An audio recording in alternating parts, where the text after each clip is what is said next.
I knew the exact moment the company was going to collapse. Not when the stock dipped, not when leadership changed, but when a new strategy director walked in thinking he could fix everything with confidence and no understanding. My name is Susan. I'm 45. I've spent years as a senior financial reporting analyst in a company in Missouri. Officially, I support reporting. Unofficially, I keep the entire financial system from falling apart. Most people think reports just appear. They don't see me fixing broken formulas, repairing dashboards, or running scripts that quietly keep everything alive. I'm the one who stays late, cleans up everyone else's mistakes, and makes it all look easy. Everything changed the day the VP introduced his son, Tyler.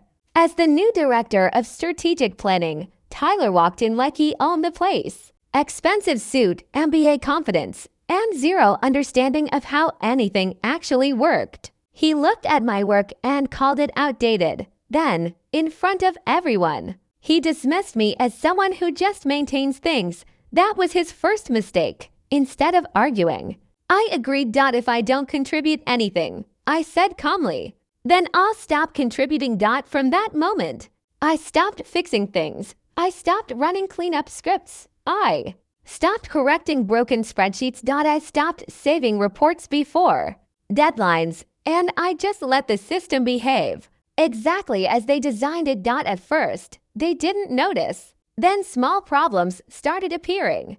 A dashboard stopped working. Sales data didn't match. Finance couldn't reconcile basic numbers. Tyler blamed system glitches and legacy issues. He insisted everything could be fixed with quick decisions and manual work. So he forced the entire team to rebuild quarterly reports by hand. Without my systems, chaos spread. People started entering incorrect data. Formulas broke everywhere. Expenses didn't match invoices. Revenue numbers became inconsistent. No one knew which spreadsheet was correct. Tyler kept insisting he could manage it, but he didn't understand the structure behind anything. He was just copying numbers from broken files into other broken files. Meanwhile, I said nothing. I just watched. When people asked me for help, I politely redirected them to Tyler, the new strategy lead. When he ordered fixes, I told him I didn't have access anymore and that I was no longer part of that process. The system I built for years slowly unraveled without me. By the end of the week, the company's financial report was a disaster.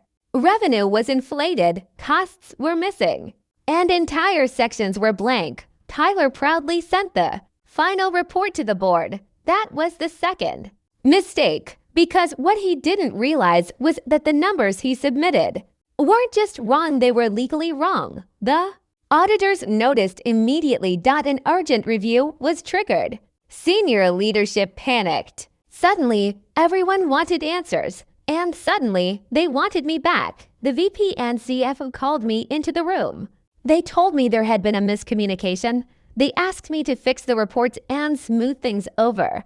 But I reminded them of what Tyler had said in front of everyone, that I contributed nothing, that my work was outdated, and that I should step aside. So I did exactly that. I told them I couldn't fix what I wasn't allowed to touch. That's when things escalated. The auditors flagged serious issues. Revenue recorded too early, missing approvals, and internal control failures. If confirmed, it could lead to regulatory consequences. Now they were desperate. Tyler tried to blame technical errors, but the evidence was clear. He had overridden systems he didn't understand and signed off on incorrect data. In the middle of the crisis, I finally spoke clearly. I explained what had gone wrong. Revenue recorded before contracts existed.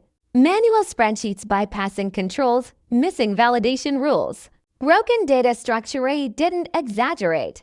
I didn't accuse. I just showed the facts, and I showed every email where I had been told to step back. At that point, the board realized the truth. Tyler hadn't improved anything. He had broken the system and then hidden behind confidence. The investor call the next day confirmed everything. A major investor questioned why the new system produced fraudulent-looking results while The old reporting structure mine produced accurate financials. That was the turning point. The leadership team had to decide quickly. Protect Tyler or save the company. They chose survival. Tyler was removed from his role. Leadership authority was reassigned. And I was brought in as interim controller with full authority over reporting, data, and hiring decisions. I didn't celebrate. I didn't need to. I simply rebuilt the system properly. I reactivated the scripts, restored validation rules, and fixed the broken dashboards. Within hours, the entire finance department stabilized. The numbers made sense again. People could work again. The same team that struggled for days suddenly saw everything returned to normal. Only then did they understand what had actually been holding the company together. It wasn't leadership meetings. It wasn't strategy decks. It was quiet, invisible maintenance work that had been ignored for years. Tyler left with a cardboard box. No drama, no speeches. Just gone. His strategic vision document went straight into the trash. I took his office. The company stabilized quickly after that. Reports were accurate again.